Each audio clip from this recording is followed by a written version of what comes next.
इंसान का वजूद आत्मा से है, न कि मन और शरीर से।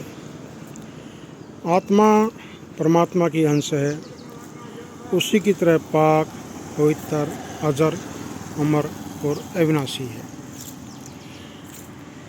परंतु ये मायावी देश है, यहाँ विचरने के लिए इसने मन का साथ लिया और शरीर धारण किया ताकि संसार को अनुभव कर सके और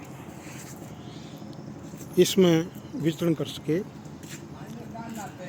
अब हम यहाँ पर हमारा मकसद है यहाँ का अनुभव लेकर के और वापस अपने घर जाना। जिस तरह एक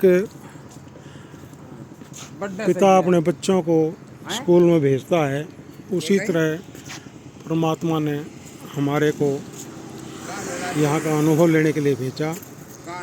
परंतु हम यहाँ इसके दुनियावी साजो सामान में इतने मशगूल हो गए कि हम अपने असल देश को, अपने असल घर को ही भुला बैठे। तो दरअसल ये हमारा असल देश नहीं है, असल घर नहीं है। ये काल की नगरी है, काल का देश है। हम यहाँ पर अनुभव लेने के लिए आए थे और परंतु हमने अपने आप को भुला दिया और हमने यहाँ के जो साजो सामान थे उसमें लिप्त हो गए। ये मन काल का एजेंट है और इसने आत्मा से शक्ति लेकर के आत्मा को अपना बंधक बना लिया। तो हमारा मेन ध्येय, हमारा मेन लक्ष्य यहाँ से, इस काल की नगरी से, काल के देश से निकलना है बगैर लिप्त हुए। हम एक यहाँ पर यात्री हैं, एक मुसाफिर हैं। जिस तरह मुसाफिर का धर्मशाला से, मंदिर से, मस्जिद से कोई लगाव नहीं होता, उसको अपनी रात्रि निवास करके और मंजिल पर बढ़ना होता है, वही हाल हमारा है। हमने यहाँ के साजो सामान से लिप्त नहीं होना। परंतु मन की चाल ये है कि वो जीव को यहाँ फंसा के रखता है। यहाँ की लज्जतों का शौकीन है, रसों का शौकीन है। इंद्रियों के घाट पहुंचकर अनेक तरह के कर्म करता है और उसका भुगतान आत्मा को देना पड़ता है। इसलिए हमने सावधानी पूर्वक यहाँ से निकलना है। मालिक ने ये मौका दिया है कि इंसान भक्ति करके इस आवागमन के चक्कर को काट सकता है, पुनः परमात्मा में जज्ब हो सकता है। तो हमने इस दुनियावी साजो सामान से अपना मोह त्याग करके और यहाँ का इस बंधन को हमने निकलना है, काटना है, तोड़ना है। ये बढ़ियाई केवल इंसान को दी है ताकि हम यहाँ के 84 के जेल खाने से सदा सदा के लिए हम आज़ाद हो सकें, मुक्त हो सकें। ये मनुष्य जन्म बड़ा दुर्लभ है, ये बड़ी किस्मत से मिलता है, बड़े भाग्यों से मिलता है।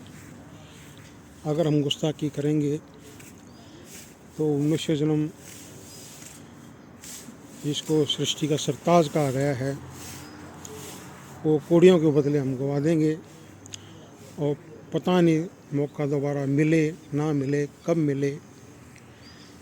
तो सबसे बड़ा काम, हमारा मेन लक्ष्य इस मन की चौकसी करना है, जिसने हमारी आत्मा को भटकाया हुआ है।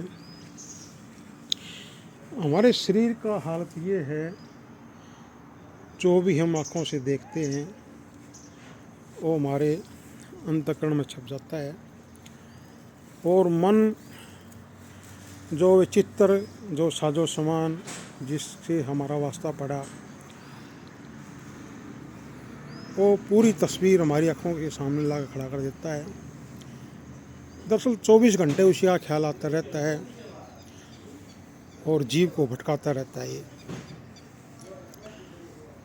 पूरा दिन हम 24 घंटे हमारा शरीर थक जाएगा, हम नींद में हों भले ही, परंतु मन कभी नहीं थकता और मन अपनी कार्रवाई जारी रखता है, क्योंकि उसको एक उसका ध्येय है, उसका लक्ष्य है कि जीव को भटका कर रखना, जीव को उलझा कर रखना, ताकि कोई भी जीव यहाँ से, इस जेल खाने से ना निकल सके। उसका काम यही है। तो हमने उस मन की चौकसी करनी है और यहाँ का जो साजो सामान है उससे इतना ही वास्ता रखना है कि वो हमारे से हम अपना काम भी निकाल लें और वहाँ उलझे भी नहीं। तो बड़ी होशियारी से हमने अपना मंजिल मकसूद की तरफ पहुँचना है, ताकि हमारा मनुष्य जन्म सफल हो सके और हम दोबारा 84 के जेल खाने में ना आए। ये 84 लाख किस्म के जीव जंतु बनाए, परंतु किसी को भी बढ़ियाई नहीं है कि वो पूजा अर्चना करके परमात्मा में दोबारा जज हो सके। इसलिए हम यहाँ पर उलझे हुए हैं। अब परमात्मा ने ये बढ़ियाई दी है हमारे को, ताकि हम भक्ति करके उसमें अपनी पुनः लीव जोड़ सकें। ये कर्मा संदड़ा खेत है।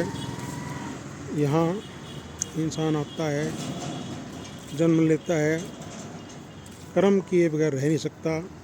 अच्छे बुरे कर्म होते रहते हैं, उनका भुगतान देने के लिए दोबारा जन्म लेना पड़ता है। अच्छे कर्म करते हैं तो अगला जन्म हमारा राज्य महाराजा का बन जाता है, सेठ साहूकार का बन जाता है, या किसी देव देवता बन जाते हैं। वो भी भोगजोनी है, कुछ समय के लिए है। तो कर्म चाहे कैसे भी हों, ये सिस्टम नहीं है यहाँ पर कि खोटे कर्म किए और जाकर गंगा जी में डुबकी लगा ली या जमुना जी में स्नान कर लिया। नहीं, बुरे कर्म है उनका नतीजा भोगने के लिए दोबारा जन्म लेना पड़ेगा। अच्छे कर्म हैं उनका फल भोगने के लिए दोबारा आना पड़ेगा। तो अगर हम किसी पूर्ण रहबर, किसी संत सतगुरु की शरण में जाएं और उसके भाने में रहें, तो दोबारा हम कर्मों के बंधन में ना आए और ये जन्म मरण का चक्कर सदा के लिए हमारा छूट जाए। तो हम अपने मंजिल मकसूद को पहुँचाने और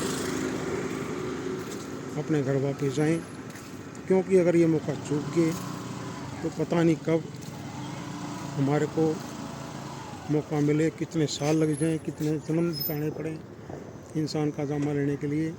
ये बढ़िया केवल इंसान को है कि हम थोड़ी मेहनत करें तो परमात्मा के घर दर पहुंच सकते हैं और सदा सदा के लिए मुक्ति हो सकती है। वो परमात्मा शब्द रूप में जर्रे जर्रे में व्यापक है, हमारे शरीर के अंदर भी है। आँखों से ऊपर का हिस्सा उसका घर दर है। हमारा ख्याल 24 घंटे दुनिया में फैला रहता है। अगर हम किसी पूर्ण संत सतगुरु की रहबर की खोज करें, वो नाम का भेद दे और उसकी हम जो मंत्र दे उसकी कमाई करें, उसका सिमरन करें, उसका मनन करें, तो ख्याल जो हमारा जो पूरी दुनिया में फैला हुआ है वो सिमट करके आँखों से ऊपर आ जाए। यही इंसान का फ़र्ज़ है, यही उसका दायित्व है। जब आँखों से ऊपर आ जाएगा तो संत सतगुरु वो पूर्ण महात्मा जिस नाम की बख्शिश करी है वो आगे मिलेगा हमारे को, उसका नूरी स्वरूप के दर्शन होंगे कि वो परमात्मा का प्रकट रूप उसने अपने अंदर दर्ज किया होता है। हम उससे जब दिल जोड़ेंगे तो हम अपने घर दर मंजिल पहुँचते हुए परमात्मा से मुलाकात कर लेंगे। तो इसलिए आओ हम अपने आप को पहचानें और इस मौके का फ़ायदा उठाएं ताकि दोबारा जन्म ना लेना पड़े और सदा सदा के लिए हम आज़ाद हो जाएं और अपने असल घर पहुंच जाएं। यही हमारा लक्ष्य है, यही हमारी मंजिल है।